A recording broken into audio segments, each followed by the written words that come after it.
كان يا مكان في قديم الزمان، في قلب صحراء شاسعة تمتد رمالها إلى الأفق. كانت تعيش قبيلة بدوية تحكمها العادات والتقاليد، ومن بين أفرادها رجل يدعى هشام.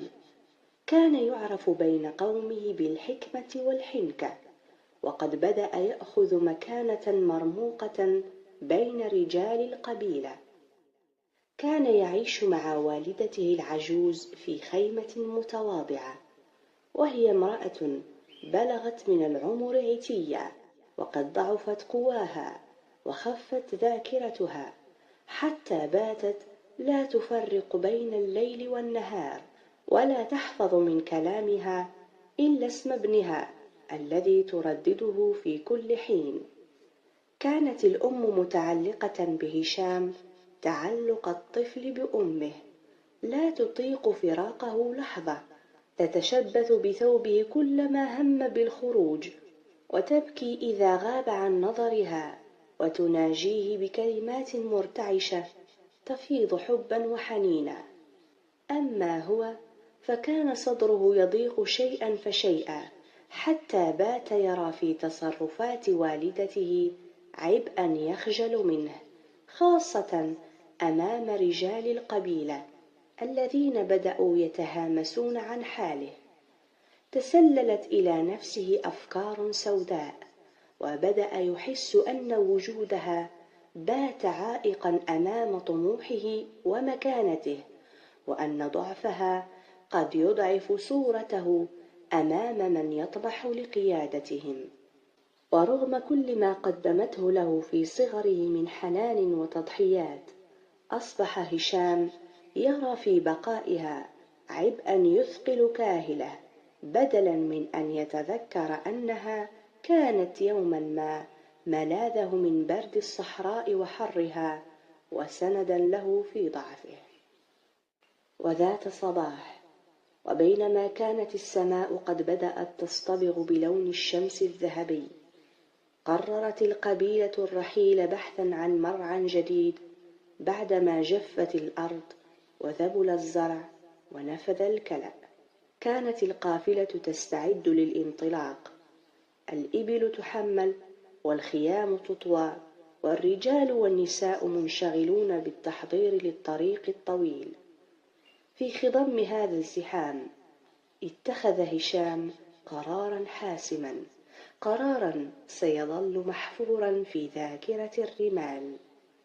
اقترب من زوجته وهمس لها بكلمات ثقيلة على النفس: اترك العجوز هنا، لم تعد تقوى على الترحال، ونحن لا نملك ما نحملها عليه.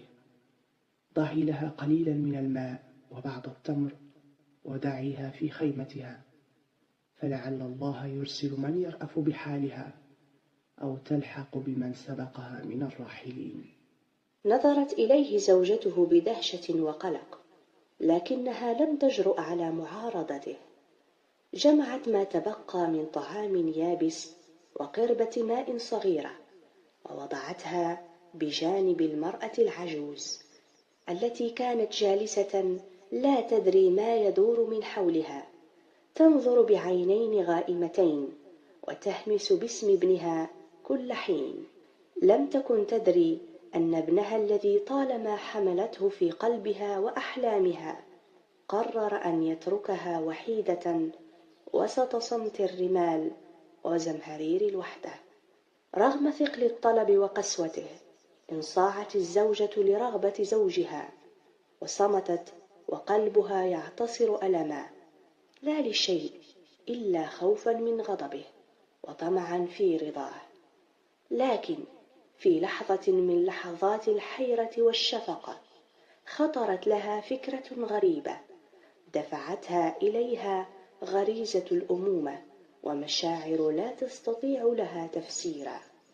فقد أخذت طفلها الصغير، بكرها الوحيد، فلذة كبدها وكبد أبيه، ووضعته برفق في حجر الجدة العجوز التي بالكاد كانت تدرك ما يدور حولها. كان الطفل ما يزال صغيرا في عمر الزهور، الطفل الذي كانت ضحكاته تملأ قلب والده بالفرح كلما عاد إلى الخيمة بعد يوم طويل. لم يكن هشام ليتخيل يوما أن يفارق ابنه ولو للحظة، فقد كان يراه امتدادا له وسندا لأيامه القادمة. تحركت القافلة ببطء، والغبار يتصاعد من تحت أقدام الإبل، بينما كانت العجوز تلوح بيد مرتعشة تظن أن ولدها سيعود بعد قليل ليأخذها معه كما كان يفعل في طفولته.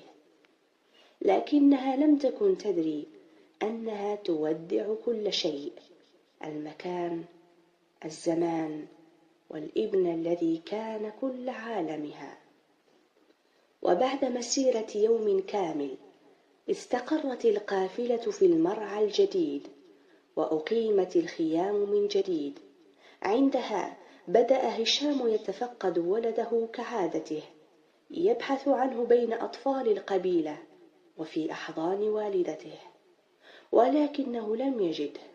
صرخ مناديا زوجته بعصبية، وعيونه تملأها الريبة والقلق. أين الطفل؟ أين ولدي؟ تقدمت الزوجة بخطى مترددة، وعيناها لا تجرؤ على النظر في وجهه، وهمست بصوت خافت: تركته مع أمك ليؤنس وحدتها، ولأنه مهما طال الزمان فيوما ما سيفعل بك تماما مثل ما فعلته بأمك. تجمد الدم في عروق هشام، وسقطت الكلمات من على لسانه، ولم يعد يسمع شيئا سوى هدير الريح في قلبه. صدم بكلمات زوجته، وكان وقعها عليه أشبه بالصاعقة. لم يكن قد فكر في أن ما فعله كان سيتكرر عليه يوما ما، ولكن فجأة أدرك فداحة خطئه، وتذكر كيف كانت والدته تحميه، وكيف كانت تهتم به في أحلك الظروف.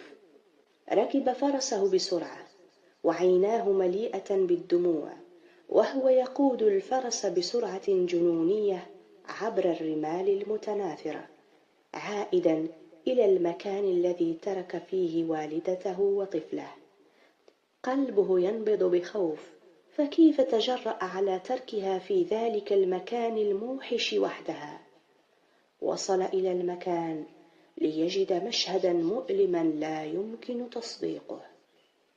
كانت والدته العجوز التي بالكاد تقوى على الحركة تحتضن الطفل بين ذراعيها، وتحاول بكل قوتها أن تحميه من الذئاب التي اقتربت منهما تحاول افتراسهما. عينيها المرهقتين لم تفارق الطفل، بينما كانت تصرخ بصوت ضعيف وتهش بعكازها لتبعد الذئاب المفترسة عن حفيدها.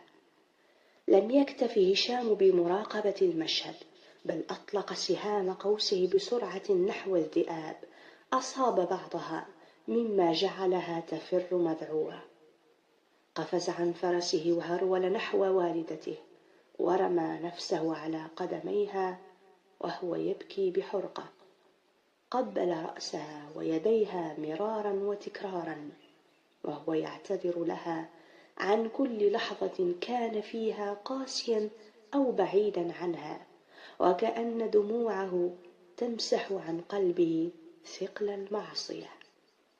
منذ ذلك اليوم أدرك هشام أن مكان الأم لا يمكن استبداله بأي شيء، وأن حبها هو أعظم قوة في هذا العالم.